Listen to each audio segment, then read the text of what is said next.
Hello everyone, my name is Mary Rohlicek and this is Intermediate Drawing and Painting. I want to tell you a little bit about me first. This is my 27th year at LT and I have a bachelor's in fine arts from U of I and a master's in painting from Northern, master's in curriculum and instruction from Concordia. Yes, I like a lot of school. I am the curriculum coordinator for art. I'm on our Faculty Association Exec Board and the art advisor for Menagerie, which is LT's art and literary magazine. I'm going to talk about that in a little bit. I live here in LaGrange. My husband is a LaGrange police sergeant, and I have two kids, George, who is 22, and Katie, who is 19, and she is currently at U of I, which is a lot of fun for me. So to start out, your student is going to do some observational drawing, just like in beginning, but with a little bit of a twist. We're going to try out new mediums, things that are a little bit different. We're also going to explore a little bit more creativity, and the students are going to be taking photos and coming up with some of their own plans for their observational drawing. For instance, their current still life was made up of objects that represent them, and so hopefully they picked ones that they really enjoy drawing. There will be a painting unit, and you might be looking at it and going, oh boy, do I have to go out and get some paints? Well, no. If you look behind me, I've got a lot of supplies kind of building up on my countertop. I'm waiting on my paints still, but I'm going to be creating some kits for you.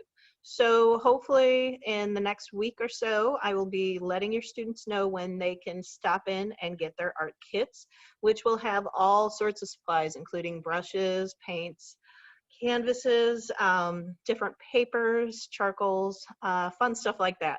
So the supplies should be coming to you. Hopefully in a couple weeks, I'll have pickups during the week and then on a Saturday. Okay, so this class is my favorite. I absolutely love teaching it. It's a great combination of new and unique mediums, and then also the start of students exploring their own creativity. And so students are coming up with these great ideas, unique mediums to use, unique ways of using it. And so I see a lot of different stuff, and it's kind of a fun time to explore who the student is. So I still do want the structure of learning how to draw well, but then now they're going to come in and come up with some great ideas too.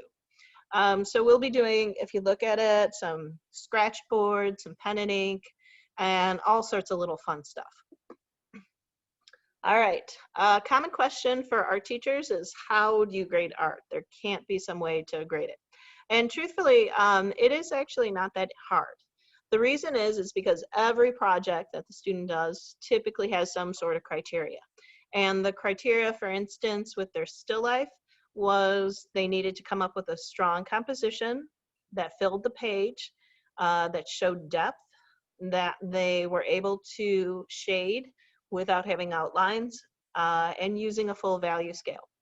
And so we have a critique at the end of each project, and we kind of discuss those criterias and seeing how they're working.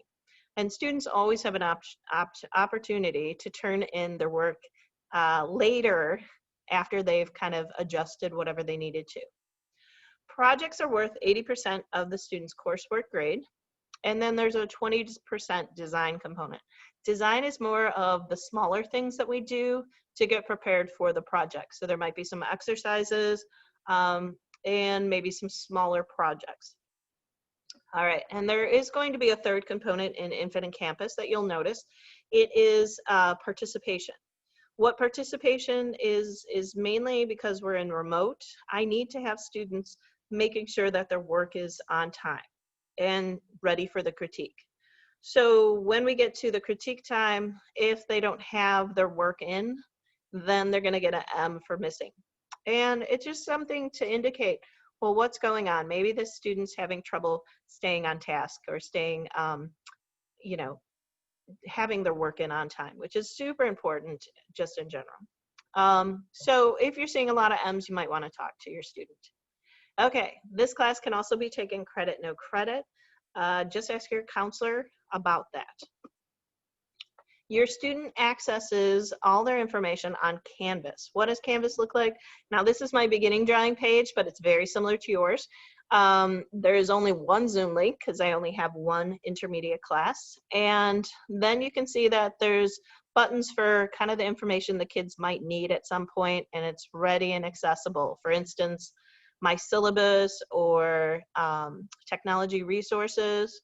And if you wanted to have a one-on-one meeting, or the student does, what they would do is they would just email me and set up between 7:45 and 8:45 Tuesday through Friday. So it is kind of early, but that is when we have office hours.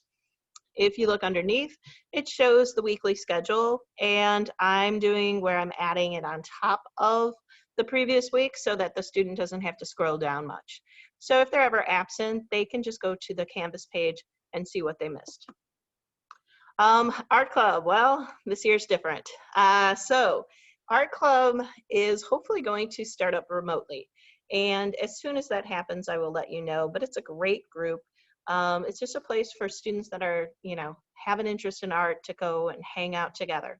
So it possibly could be Zoom, but we haven't found out yet. All right, Menagerie, this is mine. I am the art advisor for Menagerie. What it is a art and literature magazine.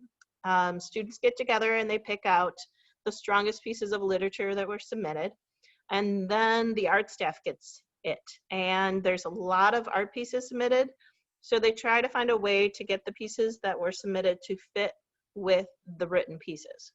And then I teach students how to do the layouts. We use InDesign. An interesting thing was last year we started up a few weeks before we were told that we weren't going to be able to be in school. So the art staff, mainly the editors, got together and they were still able to produce the magazine. So this is last year's copy, and your student hasn't received it yet, but we're hoping whenever we get students back in school that we can give them their copy. So we still plan to run it this year, and I'll be letting your student know about that as it goes. All right, electronic correspondence. This is basically saying, hey, if your student wants to email me, make sure that they're using their LT email. They can email me through Canvas. That's a really easy way to do it. But you can get my name off of the web page. If you ever need help with how to get Infinite Campus put onto your smartphone, just call the school line and they will definitely get you there. Please feel free to contact me at any time you want. And if you have any questions, it's mrohlicek@lths.net. All right, bye. Oh, here it goes.